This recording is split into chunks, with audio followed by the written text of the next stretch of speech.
God, I know it hurts.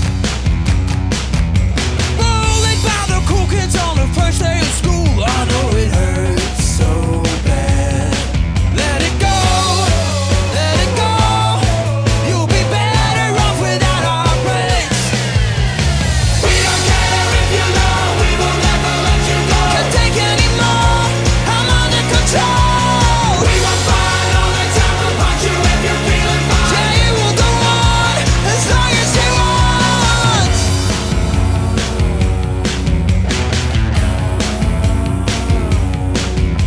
Laughed out when your girlfriend pulled down your pants.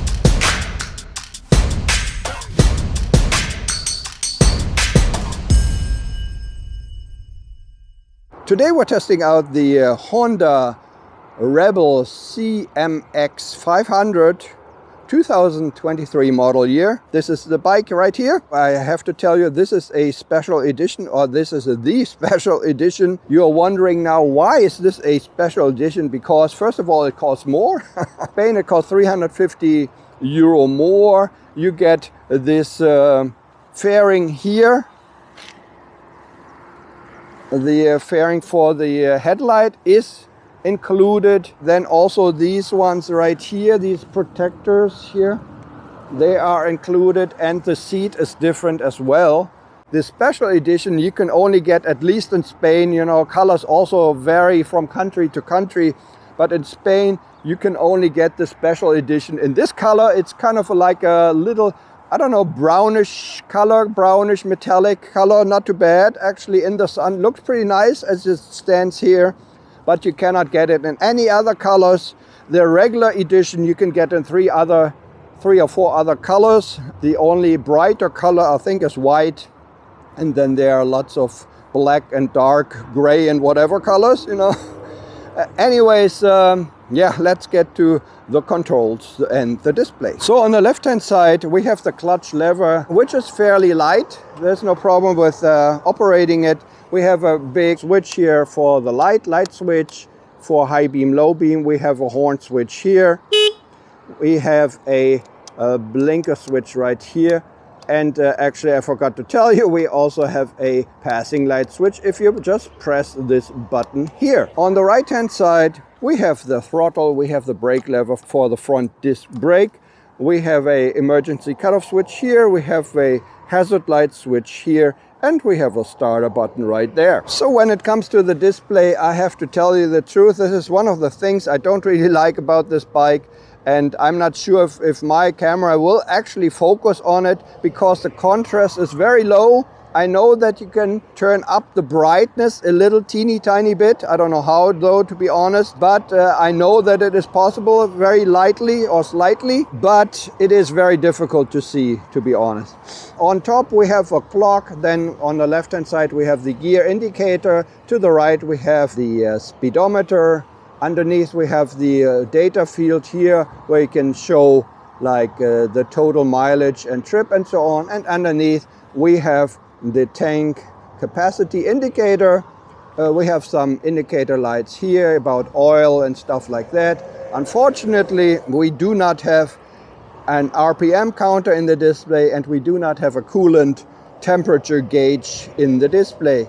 We can switch around the data field a little bit here. We have total mileage, trip A, trip B, trip A fuel consumption, trip B fuel consumption, actual fuel consumption, and that's it. As I said, there is with the two buttons somehow a trick to get into the menu or whatever, and then you usually you can adjust it and make it a little bit brighter, but even that is not sufficient, I would say. Maybe it's even on the brightest position here already, I don't know. Let's get to the verdict here quickly. To be honest, this is the first time I do this in the English video. Usually I do it when I'm riding, but you know, I might forget something. For me, it looks very stylish. I like it very much from the outside, from the design. However, there are three things on this bike which I do not like. These three things actually would not allow me to get this bike, you know, because, you know, I always say this is a bike I would like to get for my collection if I had too much money. but this one would be maybe one for my collection to put it in there, just to have a look at it, but not to ride it. Okay, so number one is the seating position. Is 690 millimeters. The seat height, it's not too bad actually. I mean, you have a good stand, you know, so when you come to a complete stop. I'm 175, 5'9". It is actually not bad, but when you put the feet down on the pegs, you have a problem already, because your lower body is very cramped somehow, and it does not feel very comfortable for me, to be honest. It's not a seating position I would like to be in for a longer period of time. As I said, I would definitely prefer the Kawasaki Vulcan in this case. I know it's a little bit different, but still I'd rather prefer the Vulcan, to be honest. The second thing I don't like about this bike is the display. The inverted LCD display is pretty bad. It's very difficult to see, probably only when it's dark or at night it's easy to see, but other than that it is not good. It has a low contrast, you cannot really see anything. That's the other thing. And the third thing I wanted to tell you before I forget are the tires. I don't know, maybe they're good, or I have no idea about tires. I mean, they're from Dunlop and everything, but the form, or I don't know how to call this, you know, there are special tires for this kind of bike, for bobbers or bobber style bike or whatever you call it. But this is actually the third time I ride this Honda Rebel, and basically only on the Rebel, whenever I go on the highway, I cross these white or yellow markings, you know, on the road, and I drive on them, then it feels like it's going to slip in the rear. And it is probably going to slip, you know, just maybe, I don't know, a few millimeters or 1 or 2 centimeters or so, although these markings here are not new. It's basically on all of these markings on the road. And this does not give me a very safe and good feeling. And these are the 3 points, you know, basically for all the later Honda Rebel models which I tested maybe in the last 3 or 4 years. It's always the same. Of course, they don't change it because, you know, it takes money and time and effort to change a bike. But this is just what I noticed, and I have not noticed it on any other bikes. So this is my verdict, and yeah, now let's get back to the video here.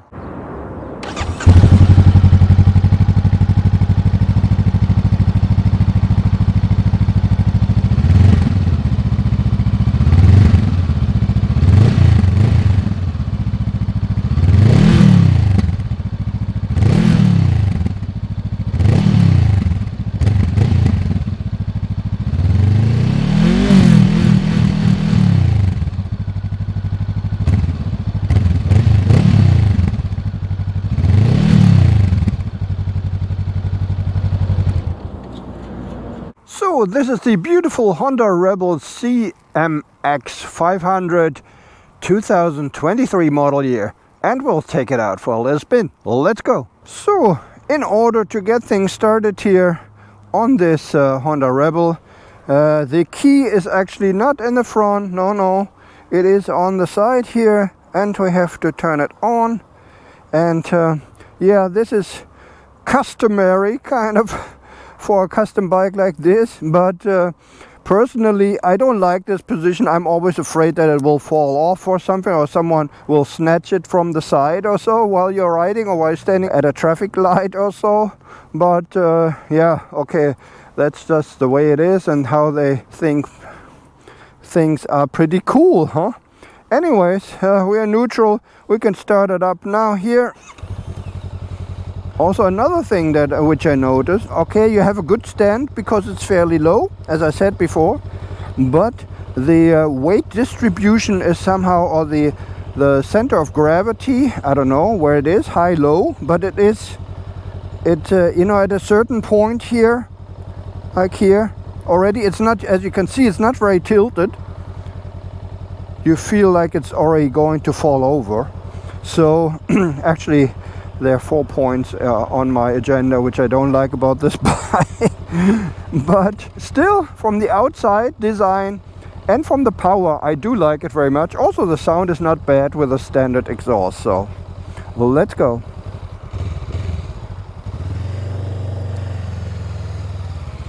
Yeah, another thing, I'm sorry that I tell you so many negative thoughts of mine here, but I just want to point out everything I notice on this bike, and the throttle or the jerkiness of the throttle is no different to any other CB500 bike out there. They're all very jerky, they all have a very jerky throttle. This one has as well. That's also another thing, of course, which I don't like.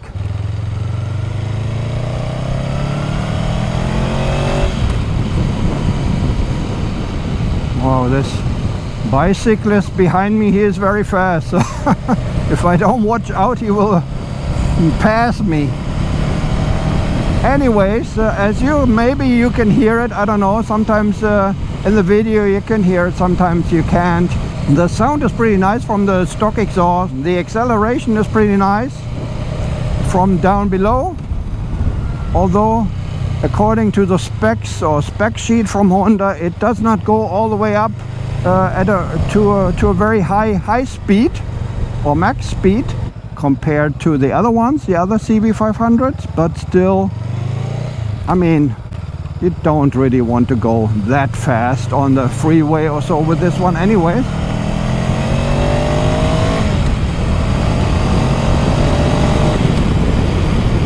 And yeah, of course you notice some things, you know, when you ride it, say, hey, I'm gonna rev it up, yeah, but you can only use your ears for that because we don't have a RPM counter.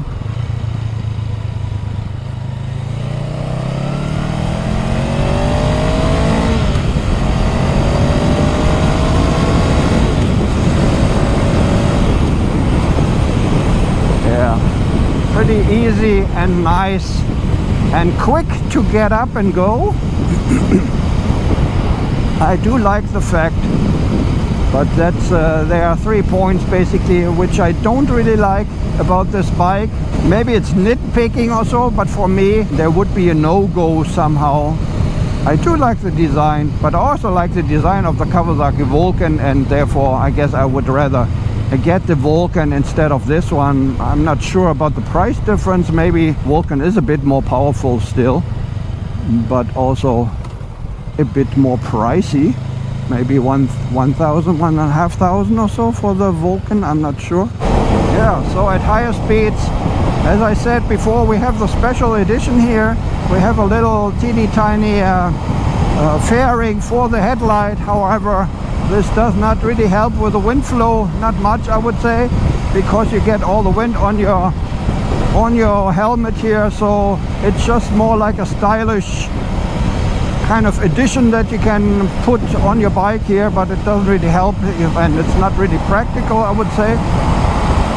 And yeah, if you go higher speeds here on the freeway, I would not really recommend it. Of course you can do it, but as you, I don't know, you probably did not notice that I just crossed these little white stripes here again, these middle markers, and again I kind of felt like that it was going to slip to the side, and this is something I don't really like, you know, because it gives me a very unsafe feeling. And yeah, I think it's better for the country roads, you know, just to cruise. I think that's why it's called the cruiser, to cruise around and have some fun and let the fresh air get into your face or onto your helmet or whatever. But personally, I just test rode the CB500 Hornet 2024 model year, and just from the how comfortable it is, the Hornet is much more comfortable. You sit better on it, you have a better seating position there. Everything feels more natural than on this one here, and it feels safer as well. So, but if you want the styling, the special styling of this bike here, of course you might have to go for this, or maybe you have to go for the Kawasaki Vulcan. That's also a very, very, very nice bike. It is nice and stable here on the road and at higher speeds. There's no complaint about that. You know, the seat is, yeah, it's not too hard, not too soft, also not too bad. The mirrors are wide angled and you can see everything in the mirror, also not too bad. But as I said, the three major hiccups I would have with this bike I just mentioned, or I will mention in the verdict again, you know. That's about it. Basically, hopefully a fairly short test ride, so which will bring the good and the bad things of the Honda Rebel a little bit closer to you. Anyways, that's my test ride of the Honda Rebel CMX500 2023 model year. Thanks very much for watching. This has been a ride out. Take care. Bye bye.